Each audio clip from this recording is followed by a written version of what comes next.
ETF and mutual funds? इसमें depends, अगर आप एक्टिवली इन्वेस्ट करना चाहते हैं ETF, अगर आप पैसिवली इन्वेस्ट करना चाहते हैं म्यूचुअल। क्योंकि मैंने देखा है कि म्यूचुअल फंड्स जो हैं, जैसे आपने कहा पैसिव इन्वेस्टर्स हैं, और यूजुअली कॉर्पोरेट में जो लाइफ जी रहे हैं उन लोगों को इतना टाइम तो होता नहीं। बिल्कुल टाइम नहीं, उनको नहीं करना चाहिए, कुछ और नहीं करना चाहिए, चुपचाप MF में पैसा डाल दो। अब मेरा एक बहुत ही इंपॉर्टेंट सवाल है जिस मैं तो बहुत जूझता हूँ उससे, जो आजकल मैं देखता हूँ कि हम बात करते हैं इंडियन इकोनॉमी स्पेंड इकोनॉमी बनती जा रही है, और नेक्स्ट जनरेशन जो है वो प्रेजेंट में जीना चाहती है, फ्यूचर फाइनेंशियल फ्रीडम की बात नहीं करती है। आपके हिसाब से ये कितना इंपॉर्टेंट है इस जनरेशन के लिए फ्यूचर फाइनेंशियल फ्रीडम की बात करना और उसके लिए सोचना भी? देखिए, आपने सही कहा कि जेनजी जो है टुडे, जेनजी पुट टुगेदर, मैं कहीं पढ़ रहा था, has a spending power of $860 billion, and which is going to go up in the next 5 years or 6 years to $1.1 trillion. तो वो खर्चा तो करने वाले हैं। पर क्या प्रॉब्लम है? खर्चा करने में कोई प्रॉब्लम नहीं है, अभिषेक, बिल्कुल करना चाहिए लोगों को। You have a life, you want to live it, there is no problem at all. But आपके जो बेयर मिनिमम्स हैं वो सेट होने चाहिए। वो बेयर मिनिमम्स अगर आप सेट कर लो और उसके बाद स्पेंड करो, और स्पेंड को रूल बेस्ड कर दो, तो आपकी लाइफ बहुत अच्छी चलेगी। लोग कहेंगे कि मैं आईफोन नहीं लूं क्या? बिल्कुल लो, किससे बात? एक क्या, दो लो, दो क्या, तीन लो, बट पहले रूल होना चाहिए। किस रूल के बेसिस पे आप आईफोन? जस्ट बिकॉज किसी आपने दोस्त ने ले लिया आईफोन तो आप आईफोन ले रहे हो, दैट डजंट मेक सेंस। अच्छा, तो आप क्या वो रूल में फॉलो करते हो? बोले ठीक है, अभी इस महीने नहीं कर पा रहे, अगले महीने कर पाएंगे, उसके अगले महीने कर पाएंगे, उसके अगले, वेट कर लो, कोई प्रॉब्लम नहीं है। तो जेनजी को खर्चा करना चाहिए, अच्छे से लाइफ जियो, रूल बेस्ड जियो, और बेसिक्स ऑफ फाइनेंस को अपना रखो and live a very good life. तो ये रूल बेस्ड क्या है? रूल बेस्ड क्या है? फॉर एग्जांपल, आपने कहा कि मुझे गाड़ी खरीदनी, हाँ, परफेक्ट, बिल्कुल खरीदो। अब वो गाड़ी 10 लाख की होनी चाहिए, 20 लाख की होनी चाहिए, 50 लाख की होनी चाहिए, ये कैसे पता चलेगा? गाड़ी तो बहुत रेंज पे आती है, 5 लाख से आती है और 5 करोड़ तक भी आती है। तो मन तो आपका सबका 5 करोड़ वाली का है, आपका मेरा सबका 5 करोड़ वाली का मन है कि रोल्स रॉयस चलाएंगे, 10-10 करोड़ वाली का भी है, पर कैन वी अफोर्ड इट? ठीक है, तो उसके लिए कोई रूल होता है। अब रूल है, जैसे गाड़ी में हम ये कहते हैं कि गाड़ी की जो भी EMI है वो आपकी तनख्वाह का या इनकम का 15% से ऊपर नहीं होना चाहिए। तो आपकी इनकम अगर 1 लाख रुपए महीना है तो आपकी EMI 15,000 हो सकती है। अब कितनी बड़ी सेफ्टी आ गई ना आपके पास, बिल्कुल 85,000 की सेफ्टी है, तो आपको ये 15,000 पिंच नहीं करेगा। अब ये 15,000 है जी, अब 15,000 के हिसाब से आप कितने की गाड़ी ले सकते हो, उसकी रिवर्स वर्किंग करो, तो आप मोटा मोटी वो गाड़ी ले सकते हो जिसमें आपको लोन मिल जाएगा 7-7.5 लाख, यानी कुल मिला के आप गाड़ी 9-10 लाख रुपए की ले सकते हो। अब आप सोचो नहीं जी, मैं तो वो एक महिंद्रा की नई गाड़ी आ रही है 18 लाख रुपए की, वो लूंगा, वो जो इलेक्ट्रिक गाड़ी आजकल जूम जूम जूम कर रही है। अब 18 लाख की गाड़ी लोगे तो पहले तो आपको 4 लाख जेब से डालना है, 14 लाख का आपको लोन लेना है, 14 लाख की किस्त बनेगी 28,000, आपकी इनकम है 1 लाख, तो अब आप फंस गए, आपने रूल फॉलो नहीं किया, तो आप पे स्ट्रेस आ जाएगा। My point is rules make proper decision. हर जगह रूल्स लगा दो कि मैं ये तब करूंगा जब ये होगा। जैसे आप तो अब फरीदाबाद रहते हैं, आप फरीदाबाद से इधर आए, दिल्ली आए, नोएडा है, कहीं भी है, तो टोल गेट होता है बीच में, तो टोल गेट होता है कि अभी आपने पैसा दिया तो गेट खुल जाएगा। तो इसी तरह ये लाइफ के टोल गेट्स है कि आप अपने लाइफ में टोल गेट्स लगाओ कि मैं जब ये अचीव करूंगा तो ये गेट खुलेगा, नहीं तो ये गेट ही नहीं खुलेगा। तो आप फोकस ये करो ना कि मैं अचीव कर लूं। 28,000 EMI इज नॉट प्रॉब्लम, बिल्कुल 28,000 EMI on a 1 lakh rupee salary is a problem. EMI तो 28 लाख भी प्रॉब्लम नहीं है, पहले इनकम तो ले आओ। क्योंकि मैंने एक जगह और भी पढ़ा है कि मतलब मैं भी काफी सारे पॉडकास्ट सुनता हूँ, तो उसमें ये भी कुछ लोग बोलते हैं फाइनेंशियल गुरुज कि जो आपकी लग्जरीज हैं वो आपकी साइड इनकम से होनी चाहिए। लग्जरीज जो है आपकी रेगुलर इनकम से नहीं होनी चाहिए, क्योंकि वो that pins you a lot. तो ये आप कहां तक इसमें बिलीव करते हैं? देखिए, मैंने क्या कहा, रूल्स हैं। हाँ, ये भी अभी जैसे एक इन्फ्लुएंसर का किसी का रूल है कि भाई मैं 20% से ऊपर या 30% से ऊपर लग्जरी पे स्पेंड नहीं करूंगा। हाँ। कोई इन्फ्लुएंसर्स बोल देंगे कि हम एक काम करते हैं, हम तो लग्जरी पे तभी स्पेंड करेंगे जब हमारी पैसिव इनकम है। तो एक्टिव इनकम से हम काम करवाएंगे, क्योंकि एक्टिव इनकम के लिए मैं काम कर रहा हूँ और मैं काम करूं, और उसके बाद एक्टिव इनकम को वेस्ट नहीं करूंगा, उससे पैसिव इनकम बनाऊंगा, जो पैसिव इनकम आएगी उससे लग्जरी खरीद लूंगा। कुछ लोग बोलेंगे कि ठीक है जी, ये दोनों नहीं है, एक काम करते हैं एक्टिव इनकम से खरीदेंगे, रूल लगा देते हैं। अच्छा, if you can buy it once, if you can buy it twice, you can buy it once. यानी कि अगर बिना EMI के आप कोई चीज 2 बार खरीद सकते हो तो आप एक बार भी खरीद सकते हो। अगर आप आईफोन 1.5 लाख का फोन है, आप उसको 2 बार बिना आपके फाइनेंशियल किसी चीज को टच किए हुए आप खरीद सकते हो, तो आप एक बार खरीद सकते हो। तो ये रूल है। My point is make a rule, बस इतना सिंपल कर दो अपनी लाइफ को, मेक अ रूल, और उस रूल को मत तोड़ो। नहीं तो क्या होता है, आदमी अरे यार थोड़ा सा तोड़ देते, ठीक है थोड़ा ही तो है, ऐसे करके आप फाइनेंशियली डिस्ट्रेस में। क्योंकि घर के लिए तो ऐसा होता है, और मैंने खुद भी किया है कि जो हमारे रूल्स थे कि अच्छा इतने तक का घर लेना है, जब घर लेने गए तो हमने उससे ज्यादा ले लिया। बिल्कुल, हमेशा होता है, इंटीरियर्स में होता है, शादियों में होता है, सब जगह होता है। हाँ, तो वहां तो रूल टूट जाता है। हाँ, और वहां पे फाइनेंशियल स्ट्रेस भी आता है, बिल्कुल आता है, बट वो शॉर्ट टर्म भी होता है यूजुअली फाइनेंशियल स्ट्रेस, जैसे मेरे टाइम के लिए था short term financial stress. Short time stress नहीं था, आपने इनकम तेजी से बढ़ाई होगी। हाँ, stress was not short term. अच्छा, आपने अब आप go back to that those days, आपकी इनकम जो शादी के दिन थी, जब आपका एक्स्ट्रा खर्चा हो गया होगा या घर लेने वक्त खर्चा हो गया होगा, आपने अपनी इनकम को अगले 3-4 साल में इतना तेजी से बढ़ा दिया होगा कि वो ईएमआई उस टाइम प्रोपोर्शन में ज्यादा लग रही होगी, अब कम लग रही होगी। बिल्कुल।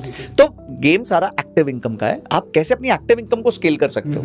प्रॉब्लम ये है कि सब लोग ये सोचते हैं कि एक्टिव इनकम तो वही 25-50 हजार महीना रहे, पर शौक मेरे नवाबी हूं। तो फिर भाई वो तो फिर आप उधार की जिंदगी जीने वाले हो, then you are gonna live a life of debt. इसी के ऊपर मेरा एक और क्वेश्चन, डेट हमारा हिंदुस्तान में अभी तो ग्लोबली बहुत बड़ा चैलेंज है कि एक एवरी इंडिविजुअल है so much debt into their own portfolio, पर अब आजकल तो हमारे साथ भी है।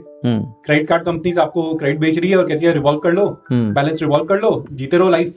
बिल्कुल सही है, ताकि वो ब्याज बनाते रहे और उसके नीचे middle class, lower middle class, ये लोग दबते चले जाते हैं, लोग स्ट्रेस में आ जाते हैं, आपके लोग को डाउन सिंड्रोम्स हो जाते हैं क्योंकि उनको समझ ही नहीं आता कि अब क्या करें। तो आपके हिसाब से ये जो एक है ना, जो आप इस सर्कल में फंस गए हो, ये कैसे ब्रेक किया जाए और इसको कैसे सुधारा जाए? सर्कल से बाहर निकलने के 2 तरीके हैं।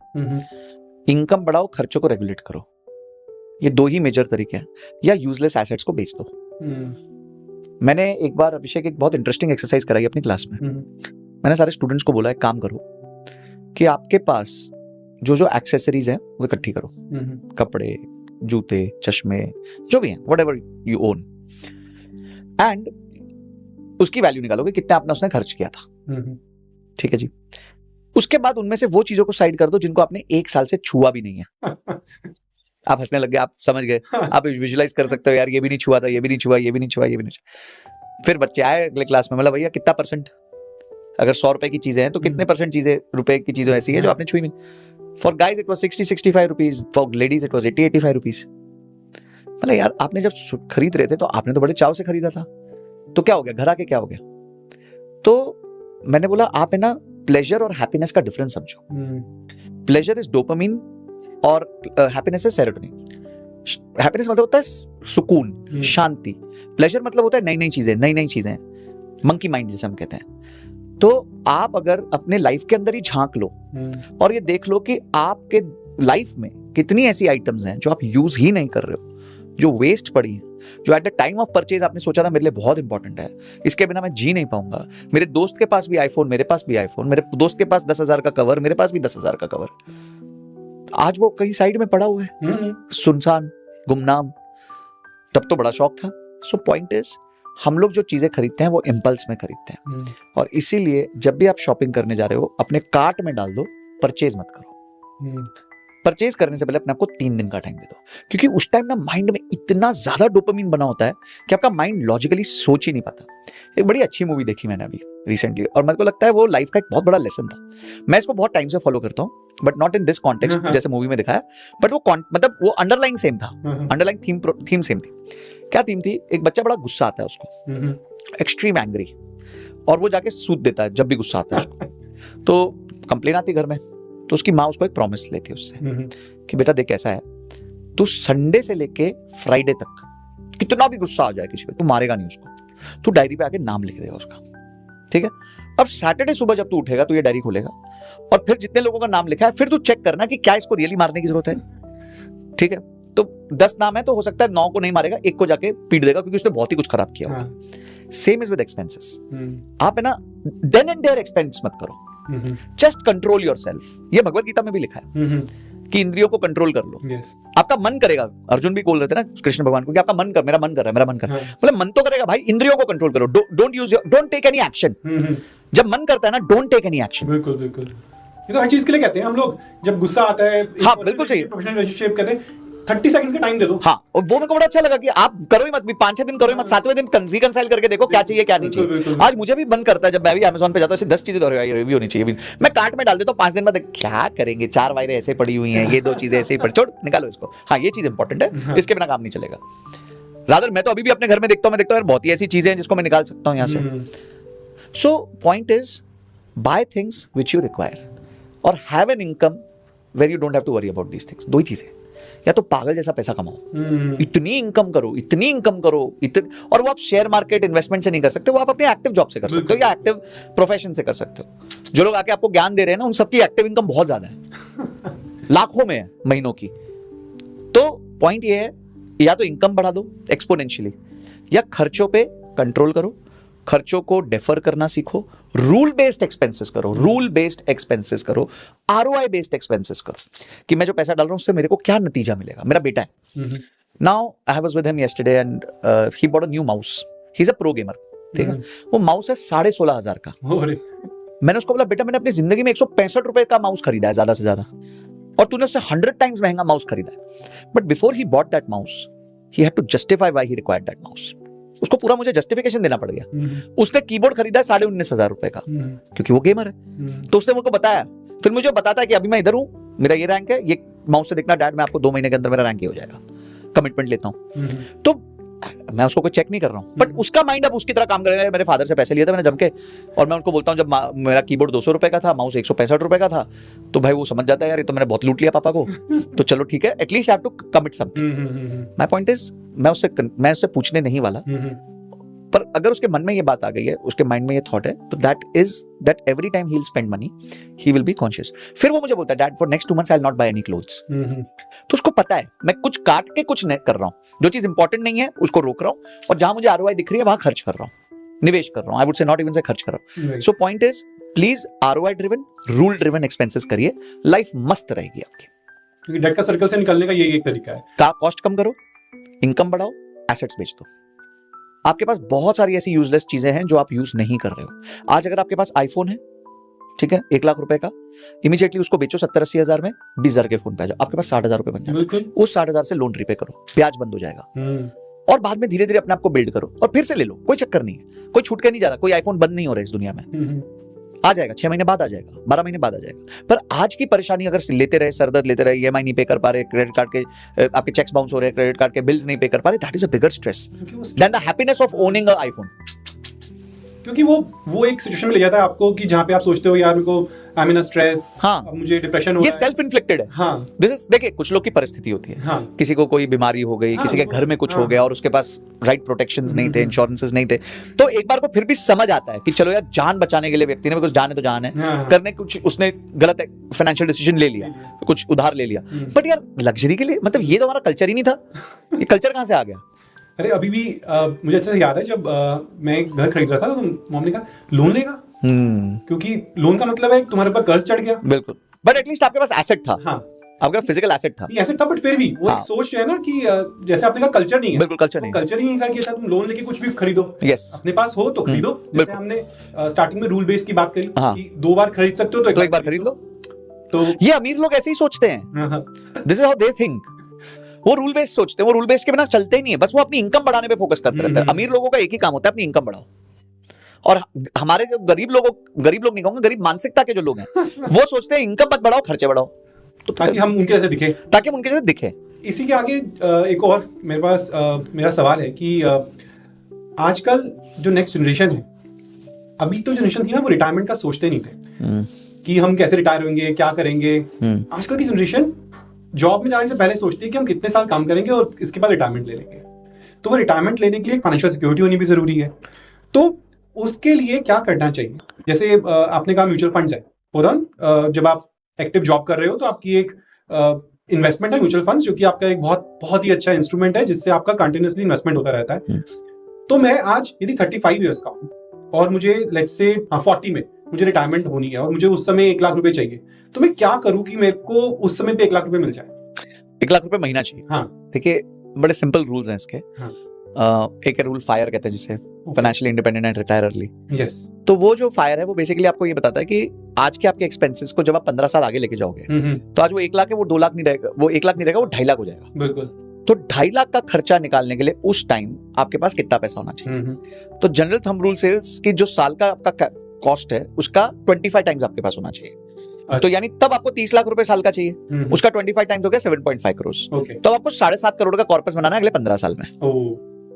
So that's the first logic. अब ये करने के लिए आपका मिनिमम एसआईपी 70 से 80 हजार रुपए महीना होना चाहिए। अब 70-80 हजार अगर आपकी एसआईपी होगी तो आपकी इनकम मिनिमम 1.5 से 2 लाख रुपए होनी चाहिए, तब आप जाके ये सपना देख सकते हो। तो हो गया मैथमेटिक्स, गेम ओवर। तो पॉइंट मैं वापस आ रहा हूं, पूरा जो चक्रव्यूह है ना, वो चक्रव्यूह है 2 चीजों का, आप कमाते कितना हो और आप खर्च कितना करते हो। एक बार एक एक्सपेरिमेंट हुआ, डेनियल गोलमैन जो दुनिया के विख्यात इमोशनल इंटेलिजेंस के प्रोफेसर और रिसर्चर रहे, उन्होंने क्या किया, उन्होंने एक बार बड़े छोटे छोटे बच्चों को एक क्लासरूम में बंद किया और क्लासरूम में बंद करके उनको मार्शमेलो दिया। मार्शमेलो आपको तो पता होगा, एक मीठी सी चीज होती है और रंग बिरंगी होती है, तो बच्चों को बहुत भाती है। तो बच्चों को दे दिया और उनके प्लेट में उनके सामने रख दिया और बोला बच्चों जरा 15 मिनट रुकना, मैं चॉकलेट सॉस लेके आता हूँ। ठीक है, तो अब जैसे वो गया तो बच्चे ऐसे देख रहे हैं, अब एक दूसरे को देख रहे हैं। फिर कोई बच्चा ऐसे उठाया, किसी ने ऐसे हल्का सा चाट लिया, बोला छोड़ यार खा लेते हैं।